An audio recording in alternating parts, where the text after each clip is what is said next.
Good afternoon everyone, welcome to career defence school. आज हम लोग राष्ट्रीय मिलिट्री स्कूल का 2017 का सोशल साइंस का सैंपल पेपर करेंगे।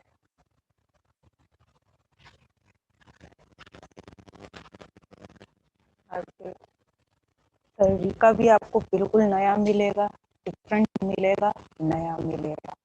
जनरली क्या होता था कि लेक्चर लिया, चैप्टर लिया और नॉर्मल पीपीटी भी आज आपको थोड़ी कलरफुल मिलेगी।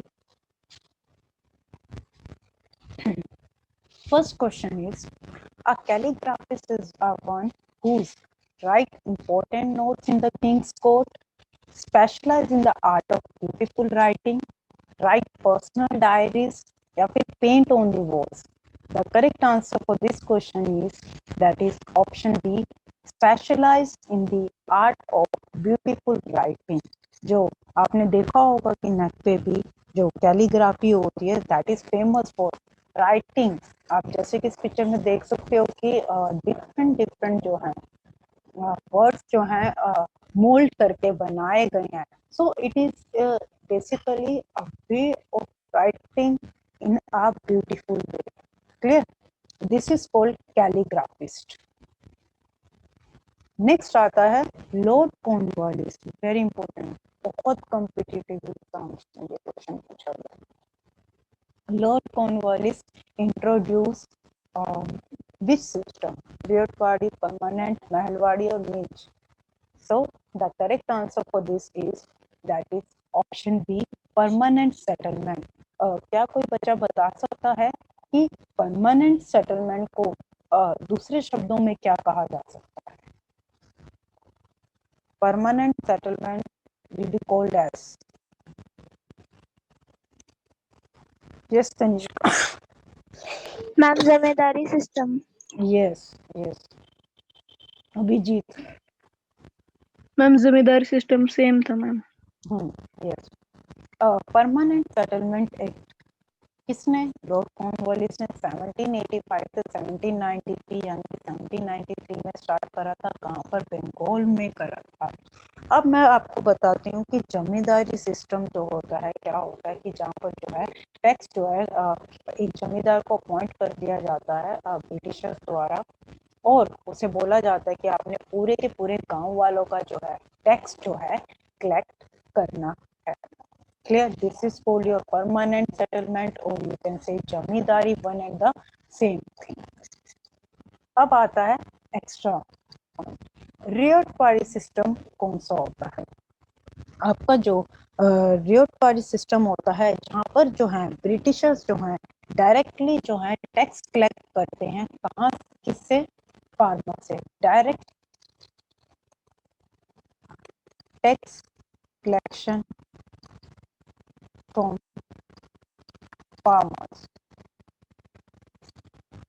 अब आता है Mahalwari system. Mahalwari it is like महल और छोटे छोटे विलेजेस में होता है, और वो सारे के सारे विलेज जो हैं ब्रिटिशर्स के पास जो है जाते हैं और जो है अपना पूरा का पूरा गांव जो है जाता है टैक्स जो है जमा करवा के आता है। That is called Mahalwari. तीनों चीजें अलग हैं।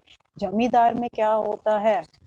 जमींदार अपॉइंट करा जाता है, वो आके जो है गांव वालों से टैक्स कलेक्ट करता है। यहाँ पर ब्रिटिशर्स डायरेक्ट टैक्स कलेक्ट करते हैं फार्मर्स से।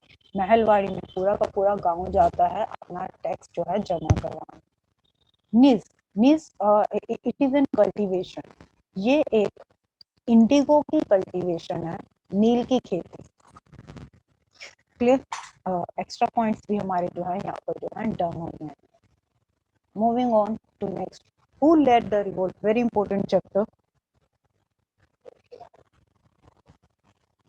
Who led the revolt of 1857 in Bihar? Yes, Abhijit. Ma'am Kunwar Singh. Yes, yes, yes. आज पिक्चर्स ऐड ऑन करने का मकसद है कि आपको इंफॉर्मेशन भी, इसलिए जो है मैंने जो है पिक्चर्स जो है आपकी जो है डाली है। देखिए बिहार में जो है 1857 की क्रांति को जिसने लीड करा था वो थे कुंवर सिंह। तात्या टोपे और नाना साहिब, इन्होंने जो है कानपुर से लड़ाई लड़ी थी। अब बहादुर शाह डायरेक्ट इन्होंने लिखा हुआ है। एक जो है हिस्ट्री में बहादुर शाह जो है, एक बहादुर शाह 1 है और एक जो है बहादुर शाह 2, जिन्हें बहादुर शाह जफर भी बोला जाता है। वो हमारे लास्ट मुगल एम्परर हैं। लेकिन जो बहादुर शाह 1 है उसके बारे में आपको बता देती हूँ। उनका जो है ओरिजिनल नेम जो था वो था मोहम्मद मुआज़म।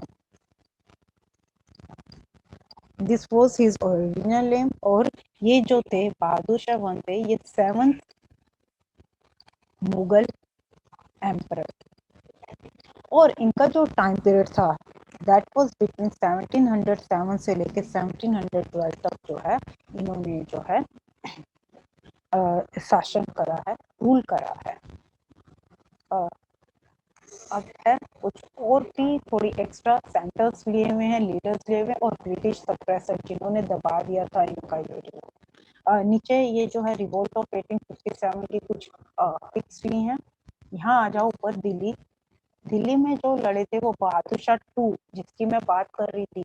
बहादुर शाह 2 को बहादुर शाह जाफर भी बोला जाता है। One and the same thing, वो ये भी दे सकते हैं ना। क्लियर? ये जो है बकत खान, इन दोनों ने मिलकर जो है दिल्ली से लीड करा था। ये बकत खान जो है कमांडर इन चीफ है बहादुर शाह 2 के। और इस जगह पर सप्रेस जिन्होंने करा था वो जॉन निकलसन थे और हुसैन। बनारस में लियाकत अली ने लीड करा था और जेम्स मील ने इनका जो है सप्रेस करा था, दबा दिया था। कानपुर में नाना साहिब और कांते टोपे ये लीड रोल में थे और एक अजीमुल्ला खान भी हैं, बट लीड रोल में दैट वाज नाना साहिब और कांते टोपे। ब्रिटिश सप्रेसर कौन थे? Campbell and Havelock. Jhansi, Jhansi से नो जो रानी लक्ष्मीबाई जी हैं, उन्होंने जो है झांसी से जो है लीड करा है और सप्रेस सर ह्यूज रोड्स ने। बरेली से खान बहादुर खान ने जो है लीड करा है और ब्रिटिशर जिन्होंने सप्रेस करा है वो है सर कॉलिन कैम्पबेल। अब बात आती है बिहार, जो हमारा क्वेश्चन था वहां पर वीर कुंवर सिंह ने, और इनका जो है किन्होंने दबाया था? विलियम टेलर एंड विल्सन आयर ने। ये रीजन है आज के लेक्चर में सैंपल पेपर में डालने का, सो दैट की एक्स्ट्रा इंफॉर्मेशन आपको मिले। नेक्स्ट आता है during British period Rashtrapati Bhavan was known as, यानी कि जब ब्रिटिश का पीरियड चल रहा था हमारे देश में, ब्रिटिशर्स का रूल चल रहा था, तो वो राष्ट्रपति भवन को किस नेम से बुलाते थे? Kingsway, Viceroy Palace, Imperial House, Viceroy Lodge. Correct answer for this is Viceroy Palace and it look like this, ऐसा था, बिल्कुल सही। नेक्स्ट आता है from where did Gandhi ji begin the famous Salt March. जो साल्ट मार्च था ये जो है इन्होंने गांधी जी ने जो है कहाँ से शुरुआत करी? साबरमती, दांडी, कोलकाता, वेदनाया। हाँ जी बेटा, हाँ जी। अभिजीत, मैम कोलकाता। कोलकाता, ओके, बोलो तुम। Ma'am Sabarmati. Yes, the correct answer for this is Sabarmati. Sabarmati, that is near Ahmedabad. ये जो है अपने आश्रम से निकले और इन्होंने जो है साबरमती। एक चीज, ये कब हुआ था? इम्पोर्टेंट क्वेश्चन, 12 मार्च 1930। बहुत इम्पोर्टेंट इंफॉर्मेशन है। चाहिए एक्स्ट्रा पॉइंट जो मैं बता रही हूँ ना, कॉपी में भी नोट कर लिया करो, आगे से कॉपी लेके बैठा करो, कॉपी होता है। इस तरीके से जो है ये निकल गए थे गांधी जी, काफी अपने फॉलोअर्स को लेके, और इस तरीके से काफी भीड़ थी। और ये लोग जो है अराउंड 240 माइल्स जो हैं, ये लोग जो है इन्होंने जो है ये लोग चले थे 240 माइल्स।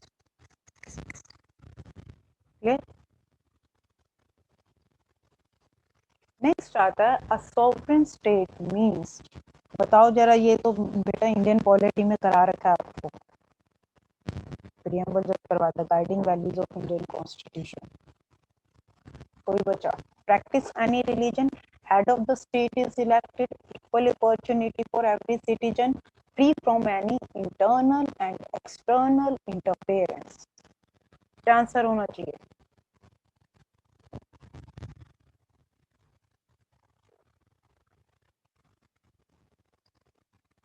हाँ जी बोलो तनिष्का.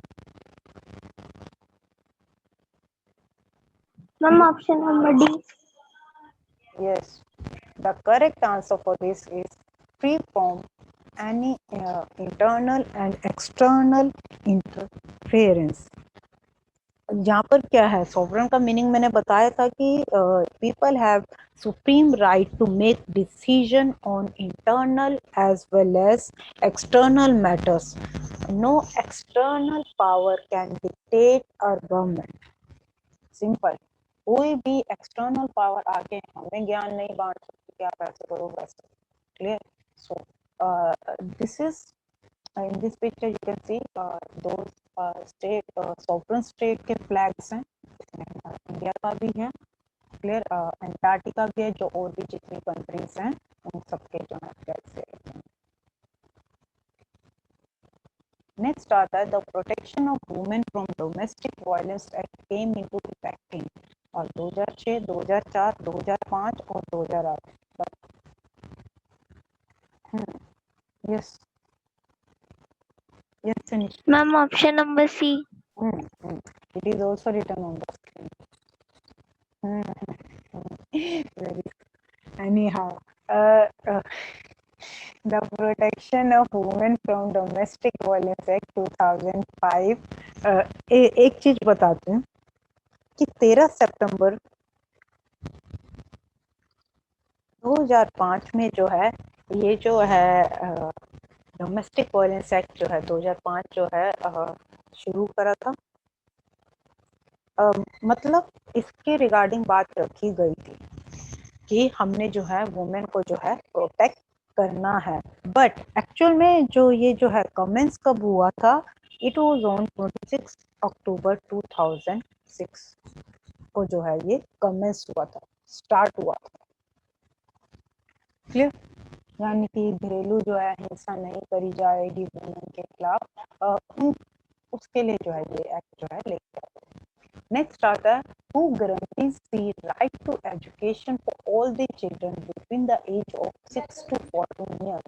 6 से 14 साल के जो बच्चे हैं उनको जो है राइट टू एजुकेशन जो है प्रोवाइड करा गया है. किसने गारंटी करा? प्रेसिडेंट ने, parliament, Lok Sabha, Indian constitution.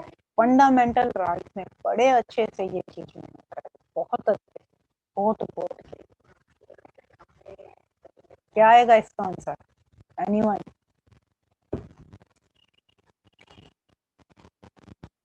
Yes बोलो. हाँ जी ma'am option number B. Option number which one Tanishka? हाँ जी बोलो बेटा बोलो. Ma'am B. B parliament. Option number B. Parliament. Okay. The correct answer for this is Indian constitution. भारतीय संविधान में जो है ये चीज जो है लिखी गई है, राइट टू एजुकेशन एक्ट. यानी कि every child has a right to free and compulsory education. अब मैं आपको एक चीज बताती हूँ, ये कौन से आर्टिकल के अंडर था right to education? Right to education कौन से आर्टिकल के अंडर था? फटाफट बताओ. Right to education comes under which article? That is article 21 subsection A. Clear? Article 21 subsection A. Next आता है हमारा और ये जो है 86 अमेंडमेंट के तहत जो है ये लेके आए थे 2002. 86 अमेंडमेंट एक्ट 2002 के तहत जो है ये आया था. नेक्स्ट चीज इज कि एक मैंने बात बताई थी आपको जब अमेंडमेंट्स वाले में, फंडामेंटल ड्यूटी जो हमारी 11th fundamental duty add on हुई थी वो यही थी जहां पर कि गार्जियंस को बोला गया था गवर्नमेंट के द्वारा कि 6 से 14 साल का अगर आपका बच्चा है और आप एजुकेशन अफोर्ड नहीं कर सकते हो तो उनको जो है फ्री एजुकेशन जो है दी जाएगी और कंपल्सरी, लेकिन आप अपने बच्चों को घर नहीं रखो और उनको स्कूल में भेजो पढ़ने के लिए। कितने एक्स्ट्रा पॉइंट्स कवर अप करते हैं। नेक्स्ट आता है name a ruler who sword, sword होता है तलवार, स्मेल्टेड पिघलाकर, जो पिघलाकर किस चीज को निकालना, with wootz steel. Wootz steel होता है, it is used basically, it is admired for making sword blades. इसके लिए जो है ये बनाया जाता है। अभिजीत, हाँ जी बता दो। Abhijit. Ma'am Rani Lakshmibai. Okay. Kanishka. Ma'am option number D Tipu Sultan. हाँ जी। ये वीडियो क्यों ऑफ हो जाती है आपकी बारी बारी? अब क्या वह अभी अच्छा सही लग रहा है। The correct answer for this is not रानी लक्ष्मीबाई, टीपू सुल्तान। कहाँ के हैं? मैसूर। इनकी जो है, इनकी जो तलवार थी, इन्होंने एक तरीके से जो है अपनी तलवार जो है बना रखी थी।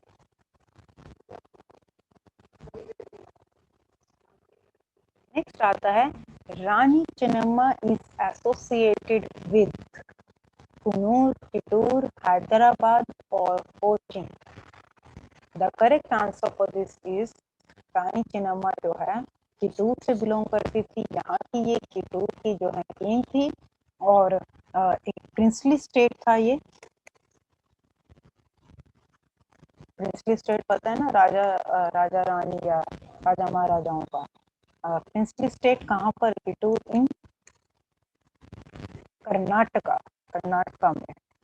और इम्पोर्टेंट चीज, she was first Indian ruler to led armed rebellion. ये पहली इंडियन रूलर थी जिन्होंने जो है लीड करा था armed rebellion against British East India Company in 1824। 1824 में जो है she led the armed rebellion against British East India Company. काफी अच्छी जो है वो थी योद्धा। नेक्स्ट आता है what is calico? Cotton textile, a machine, a design on cloth और name of a book. Can anyone tell? Calico, calico होता है एक, हाँ जी, yes yes Tanishka. Ma'am option number C. Yes correct. Calico जो है आपका जो है it is a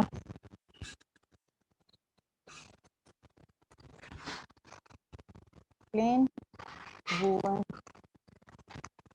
textile made from unbleached and often not fully processed cotton. देखो जैसे कि इन्होंने कॉटन टेक्सटाइल है तो ये प्योरली कॉटन का कपड़ा नहीं होता, थोड़ा रफ होता है।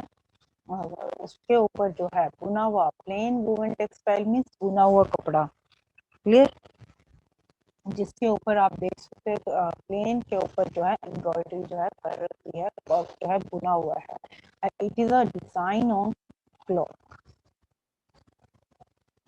नेक्स्ट आता है in which year did Gandhi ji return to India from South Africa? South Africa से जो है गांधी जी जो है कब वापस आए थे? 1920 में, 1915 में, 1935 में, 1917 में।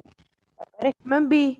हाँ जी, हाँ जी, yes yes. Gandhi ji return to India from South Africa in 1950। 1915 में ये जो आए थे, उसके बाद जो है इन्होंने जो है इंडियन नेशनल कांग्रेस को जो है संबोधित करा था, बात करी थी एंड वहाँ पर जो है इंडियन इश्यूज को जो है इन्होंने इंट्रोड्यूस करा था।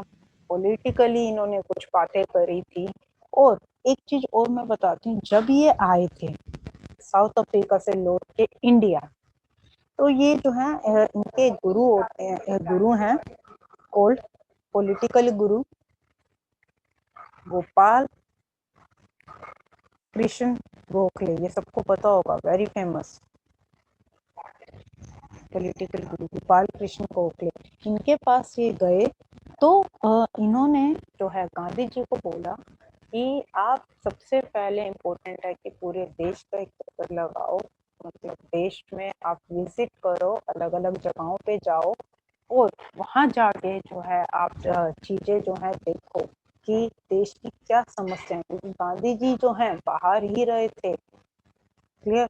तो सबसे पहले बहुत जरूरी है कि वो इंडिया की प्रॉब्लम्स को जाने, इंडिया के लोगों को क्या तकलीफ है, क्या समस्याएं हैं, क्या क्या प्रॉब्लम्स जो है उनको फेस करनी पड़ रही है। तो और ये जो है जब आप लोगों के पास जाओगे तभी आप जो है उनको जान पाओगे, उनके लिए कुछ कर पाओगे।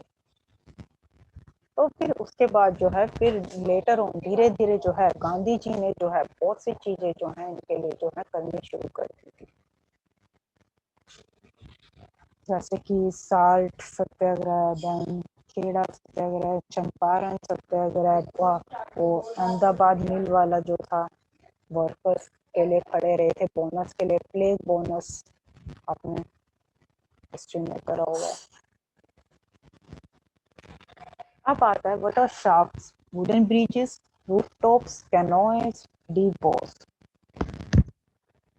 क्या होता है? What is the answer of this? What are shafts? This is yes, बोलो तनिष्का। आकाश फिर, हाँ जी बोलो बेटा, आकाश फिर। मैम सी। सी कैनोइज, नो बेटा, no. The correct answer for this is ma'am that is डिबोर्स। yes, हाँ जी, DeBose is the correct answer for this, जो कि एक जो है आपकी टूल्स होते हैं, शाफ्ट होते हैं, उनको जो है खोदने के लिए जो भी मिनरल्स जो हैं डिपॉजिट होते हैं, डग करा जाता है टू रीच मिनरल, जो जहाँ पर जितने भी आपके मिनरल्स जो हैं धरती के नीचे जो हैं इकट्ठे हुए हुए होते हैं, डिपॉजिट हुए हुए होते हैं, उनको जो है खोदने के लिए जो है ये जो शाफ्ट जो है यूज करे जाते हैं, क्लियर। अब wooden bridges that you all know कि ब्रिज क्या होता है, और वुडन ब्रिजेस मीन्स वुड, लकड़ का ब्रिज, ठीक है जी, नॉर्मल जो ब्रिजेस हम देखते हैं वो चीज। रूफ टॉप्स, छत, कैनोइज, देखो ध्यान से देखना, क्या बनता है, क्या बनाना नहीं आता, ड्राइंग ऐसी सी है, काम चला लेना। यहाँ एक बंदा बैठा है, ठीक है जी, यहाँ एक बंदा बैठा है, ये कुछ समझ आ रहा है? और ना एक वो लंबी सी डंडी नहीं होती पंडुकी की, क्या लंबी सी डंडी, और वो पानी के अंदर बोट सी जो चलाते हैं पानी में, मार मार के ये जो है इस जो इनके हाथ में होती है, दैट इज कॉल्ड कैनोइज, ठीक है। ड्राइंग अच्छी नहीं है, देख लेना। ओके, नेक्स्ट आता है thorium is found in large quantities in the monazite sands of thorium, it is a metal, ये आप देख सकते हो, थोरियम एक मेटल है जो कि काफी लार्ज क्वांटिटी में पाया जाता है, कहाँ पर? मोनेजाइट सैंड में। और ये जो है सैंड, ये जो आप देख रहे हो, दिस इज योर मोनेजाइट सैंड, मिट्टी। अब थोरियम जो है कौन सी स्टेट में पाया जाता है, ये जो मेटल है कौन सी सैंड में, किस जगह की सैंड में जो है पाया जाता है? केरला, राजस्थान, गुजरात, मध्य प्रदेश। यस, हाँ जी बोलो बोलो। Ma'am Kerala. Yes, the correct answer for this is Kerala, Kerala में जो है ये पाया जाता है। It is basically a rare earth phosphate, जो मोनेजाइट जो होता है आपका।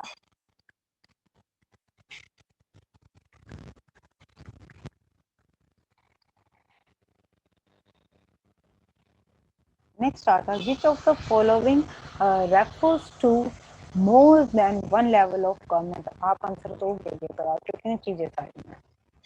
मोर देन, क्वेश्चन को ध्यान से पढ़ना कि इसमें से कौन सा रेफर करता है कि एक से ज्यादा लेवल गवर्नमेंट जो है वो किसमें होती है।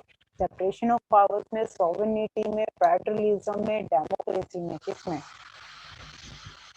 हाँ जी, आंसर बताओ काशवीर, बोलो बेटा। बोलो मैम डी। बच्चे। डी, डेमोक्रेसी आपके अकॉर्डिंग। एनीवन एज, बोलो बच्चा।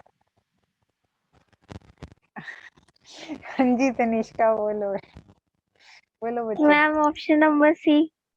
हाँ, इसके तुक्के हमेशा सही निकल जाते हैं, पता नहीं कैसे, है ना। हाँ, बढ़िया है यार, ऐसे ही पेपर में भी लगाया ना, पेपर ही क्लियर हो जाएगा।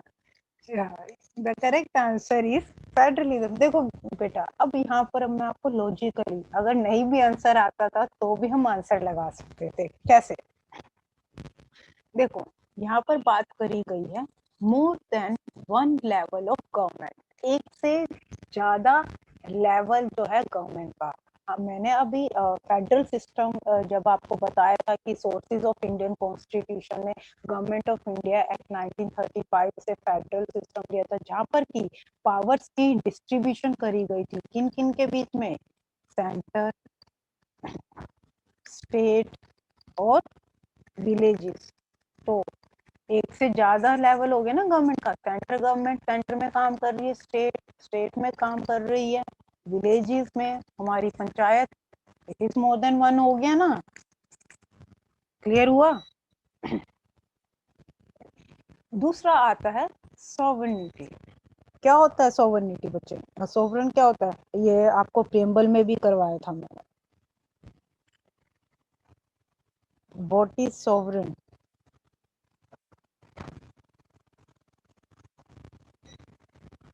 अभी बताया था, अभी अभी क्वेश्चन भी गया है सॉवरेन का, जहां पर कि तनिष्का ने आंसर दिया था कि इंटरनल और एक्सटर्नल मैटर्स में जो है इंटरफेरेंस नहीं होती।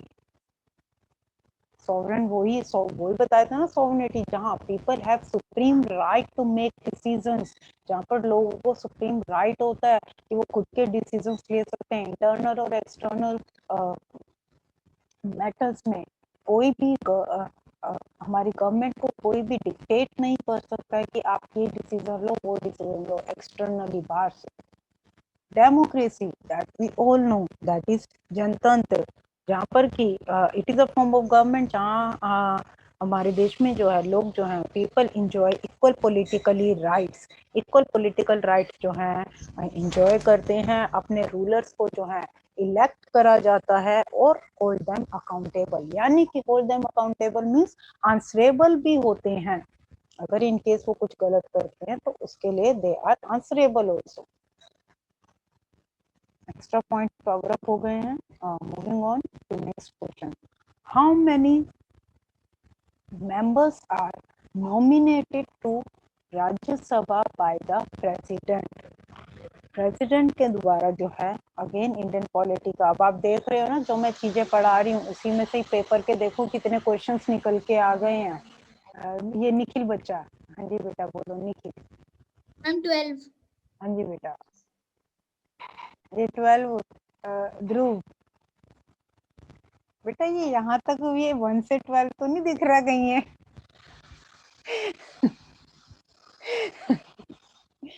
ओके ओके, चलिए अभी एक्स्ट्रा पॉइंट भी, थोड़ा रिवीजन भी आप बच्चों को मैं करवा देती हूँ साथ साथ के। Correct answer is 12। अब कितने मेंबर्स जो हैं नॉमिनेटेड हुए करे जाते हैं। मैक्सिमम स्ट्रेंथ जो हमारी राज्यसभा की होती है वो होती है 250 maximum as per Indian constitution, भारतीय संविधान के, जिसमें से कि 238 हमारे जो हैं स्टेट से आते हैं, 12 जो हैं हमारे प्रेसिडेंट के द्वारा जो है नॉमिनेट करे जाते हैं। इसकी मैंने एक शॉर्ट ट्रिक बताई थी कि ये जो 12 मेंबर्स हैं, जो ये आपको 12 मेंबर्स दिख रहे हैं, ये कौन सी कैटेगरी से आते हैं। एक शॉर्ट ट्रिक करवाई थी ना क्लास नाम की, जिसमें कि C doesn't mean anything. L stands for literature. A stands for arts और sports category इसमें include होती है. S stands for your science and another S stands for your social service. यहाँ से जो है 12 मेंबर्स को जो है नॉमिनेट करा जाता है. अब करंटली अगर हम बात करें तो एट प्रेजेंट राज्यसभा की 245 सीटें हैं. अभी 245 मेंबर्स बैठे हुए हैं. 233 और 12. ये क्वेश्चन बहुत बार पूछा है सैनिक स्कूल में कि कितने इलेक्टेड मेंबर्स जो हैं राज्यसभा में है करंटली. उन्होंने ऑप्शन में 250 भी दिया था और 233 भी दिया, 238 भी दिया है. तो इसलिए रिवाइज करवा रही, रिपीट हुआ ये क्वेश्चन बारी बारी सैनिक स्कूल के पेपर में. लेकिन जैसा कि अब मैंने ये एड ऑन करा है पिक्चर्स डालने का मतलब, अब ये वो जो हैं करंट मेंबर्स हैं जो 12 नॉमिनेटेड मेंबर्स जो हैं प्रेसिडेंट के द्वारा. श्री केटीएस तुलसी, श्री स्वपन दास गुप्ता, ये कब बने थे? 2014 से 2020. इनका तो टाइम पीरियड खत्म हो गया. ये 2016 से 2022, 2016 से 2022. अभी ये सारे हैं अभी एट प्रेजेंट जो हैं, ये सारे राज्यसभा में जो हैं ये मेंबर्स जो हैं बैठे हुए हैं नॉमिनेटेड. और ये सारे के सारे इस फील्ड से हैं, इस फील्ड से इस फील्ड के हैं. LASS से रिनाउंड पर्सनालिटीज हैं, उनको लिया हुआ है. अगर इससे पहले की बात करा जाए, इससे पहले वाली लिस्ट में आपने देखा होगा सचिन तेंदुलकर होते थे, हेमा मालिनी, ये सारे एंटरटेनमेंट से आ जाते थे. पूरा सैंपल पेपर तो नहीं हो पाएगा आज. नेक्स्ट क्लास में जो है बचे हुए क्वेश्चन हम लोग डिस्कस कर. इस वीडियो को लाइक करें, हमारे चैनल को सब्सक्राइब कर बेल आइकन जरूर प्रेस करें हमारी न्यू वीडियो सबसे पहले देखने के लिए.